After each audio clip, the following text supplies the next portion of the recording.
अस्सलाम वालेकुम। ज़ैन mobile lab में खुश आमदीद। उम्मीद करता हूँ आप सब खैरियत से होंगे। तो आइए शुरू करते हैं एक नई वीडियो के साथ। जैसा कि आप जानते हैं कि आजकल लैपटॉप का रवाज बहुत ज़्यादा हो गया है।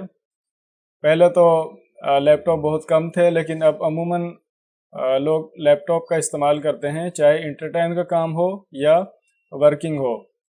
तो अब मसला ये पैदा हो रहा है कि कौन सा लैपटॉप लेना चाहिए। लैपटॉप की दो किस्में हैं।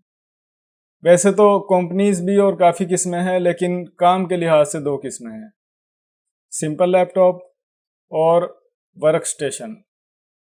अगर तो आपने शौकिया लेना है, इंटरटेन के लिए सॉन्ग वगैरह सुनने हैं, तो फिर तो आप सिंपल लैपटॉप ले लें। लेकिन अगर आपने उसको हार्ड यूज़ करना है, एडोबी के प्रोग्राम चलाने हैं, मोबाइल सॉफ्टवेयर का काम करना है, या वीडियो एडिटिंग का काम करना है, एडोब इलस्ट्रेटर का काम करना है, तो फिर आप वर्क स्टेशन लें। अब इनमें फ़र्क क्या है, अभी मैं आपको फ़र्क बता देता हूँ कि जो सिंपल लैपटॉप होता है उसमें तमाम चीज़ें एक हिसाब से लगाई जाती हैं कि रैम जो है वो भी एक लिमिट तक चलेगी, और स्टोरेज और प्रोसेसर और डिस्प्ले। जबकि जो वर्क स्टेशन लैपटॉप होते हैं उनमें एक अहम चीज़ तो यह है कि रैम की सपोर्ट ज़्यादा होती है और रैम की स्लॉट भी ज़्यादा होती हैं, और आप अपनी मर्ज़ी से, जिस तरह आप दूसरे डेस्कटॉप कंप्यूटर में अपनी मर्ज़ी से रैम ज़्यादा लगा सकते हैं, एक से ज़्यादा लगा सकते हैं, इसी तरह जो वर्क स्टेशन लैपटॉप होते हैं इनमें भी एक से ज़्यादा स्लॉट होती हैं और सपोर्ट ज़्यादा होती है, तो आप रैम ज़्यादा लगा सकते हैं। उसके अलावा इनमें जो ग्राफिक कार्ड है, एनवीडिया का डेडिकेटेड कार्ड लगा होता है, वो प्रोग्राम चलाने के लिए उसकी सपोर्ट होती है। जिस तरह आप मोबाइल एडिटिंग का काम करते हैं, तो रेंडरिंग के लिए ज़्यादा बेस्ट रहेगा कि वो लैपटॉप लें आप जिसमें ग्राफिक कार्ड लगे।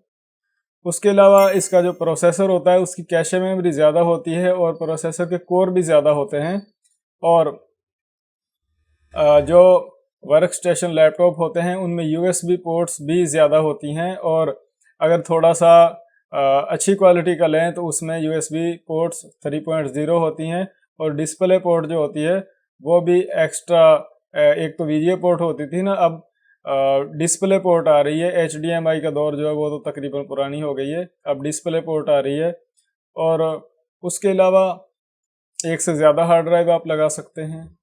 अगर आपने मोबाइल सॉफ्टवेयर का काम करना है तो आप कम से कम विंडो के लिए एसएसडी हार्ड ड्राइव इस्तेमाल करें, और रैम कम से कम 8 GB, और जो भी यानी कि कम से कम वैल्यू का भी जो वर्क स्टेशन लैपटॉप होगा वो इतना होता है कि मोबाइल सॉफ्टवेयर के काम से उसको कोई फ़र्क नहीं पड़ता। मोबाइल सॉफ्टवेयर के काम चाहे आप तमाम डिवाइसों के सॉफ्टवेयर उसमें इंस्टॉल कर लें, वर्किंग करेगा, नो टेंशन। इसके साथ साथ जो वर्क स्टेशन लैपटॉप होते हैं इनकी एलसीडी चाहे आपको देखने में छोटी लगे, लेकिन उसके पिक्सल ज़्यादा होते हैं, उसकी रेजोल्यूशन ज़्यादा होती है। यानी कि अगर आप सिंपल लैपटॉप में देखेंगे तो आपको 1080 रेजोल्यूशन की एलसीडी बहुत मुश्किल से मिलेगी, जबकि अगर आपके पास वर्क स्टेशन लैपटॉप है तो अमूमन 1080 तो अमूमन होती है, और 1080 से ज़्यादा रेजोल्यूशन भी जो वर्क स्टेशन लैपटॉप होते हैं इनमें होती है। सिर्फ एक टेंशन होती है कि जब इतनी हैवी मशीन है कि इसके तमाम चीज़ें आप अपग्रेड कर सकते हैं, तो एक चीज़ की टेंशन होती है कि इसका जो इतनी जो चीज़ों को हार्ड चलाएगा, हार्ड ड्राइव भी ज़्यादा चलाएगा और तमाम की तमाम चीज़ें ज़्यादा सपोर्ट करेगा, तो बैटरी टाइम ज़रा कम होता है। तो अगर आपने एक जगह रख कर चलाना होता है तो उसकी इतनी ज़्यादा टेंशन नहीं होती, आप चार्जर लगा कर भी इस्तेमाल कर सकते हैं। लेकिन वक्तन फ़वक्तन बैटरी पर भी चलाएं ताकि बैटरी ख़राब ना हो।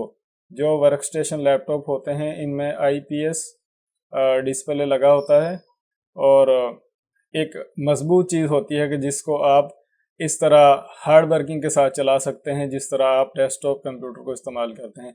उम्मीद करता हूं कि आपको ये वीडियो देखकर वर्क स्टेशन लैपटॉप और सिंपल लैपटॉप का फ़र्क समझ आ गया होगा कि कौन सा लेना चाहिए। अगर अभी तक आपने चैनल को सब्सक्राइब नहीं किया तो सब्सक्राइब करें, वीडियो को मुकम्मल देखा करें, अपना ख्याल रखें। अल्लाह हाफिज़।